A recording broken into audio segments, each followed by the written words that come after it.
we just kept on marching. I think we got 10-minute breaks, just kept on going, you know, and then we didn't meet much opposition until we got to the Siegfried line. We was going to collapse on the northern coast of France. It rolled up some of those ports, you know, for the ships to get in short supplies. When we got up there close to the Siegfried line, the supplies couldn't keep up with us, so we was going so fast, you know. We in coordination with Patton's army and the First Army, and we had to slow up, and then eventually they moved us from one part of the Siegfried line to the other, and that last engagement, this hurricane, HRTGE, force was partly in the Siegfried line, and we, our division was designated to try to break out of that forest and in open country for the tanks could operate, you know, and you know, go real fast. But the Germans knew that and dug in, and our commander, he was incompetent. Instead of going around them, he went right, had us the strongest resistance. In our division, I read this in the book now, it suffered 75% casualties in about 2 or 3 weeks, and that was one of them, our men, myself, and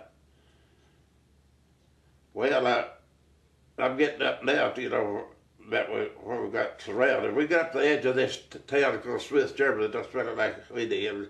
That's just on the outside of the forest, and they began, we attacked there for about 2 or 3 days. They began counterattacking us with tanks.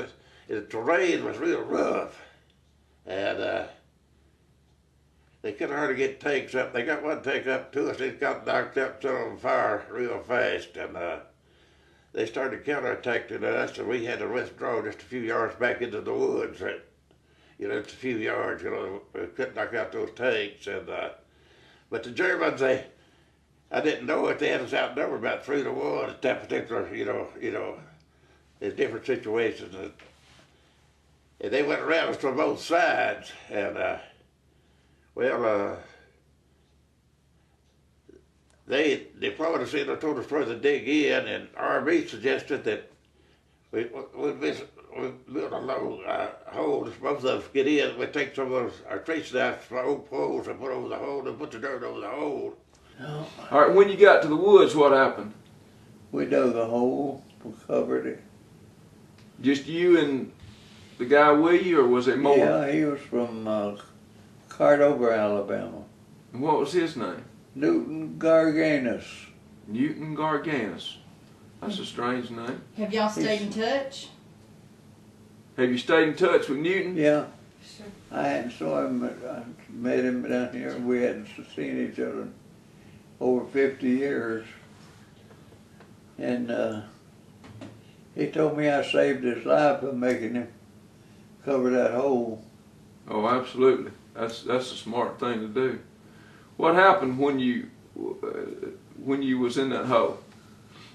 Like to froze to death. What was the temperature? Do you remember? Was it know. freezing? November. Was the ground froze? Snow on the ground. Snow on the ground. Well, what did you eat when you were in the building? Before you got to the woods? It was okay in there. For the 7 days, did you have plenty of rations, sea rations and stuff? Oh, there's a lot of canned stuff of farmers that left it. Oh. We eat all of that stuff. So you was fed pretty good in that building, but when you got in the Foxhole, what did you survive on? We didn't have anything to eat. So, how come you to leave the Foxhole? Were you starving? Going to the aid station. Going to an aid station. What happened? I got hit in the leg, and the other boy got hit through the foot, and they was waiting for us, the Germans. So there's just 2 of y'all in this Foxhole, and y'all got out and got surrounded? Yeah, and they were waiting for us when we went back to the aid station. We didn't make it back there.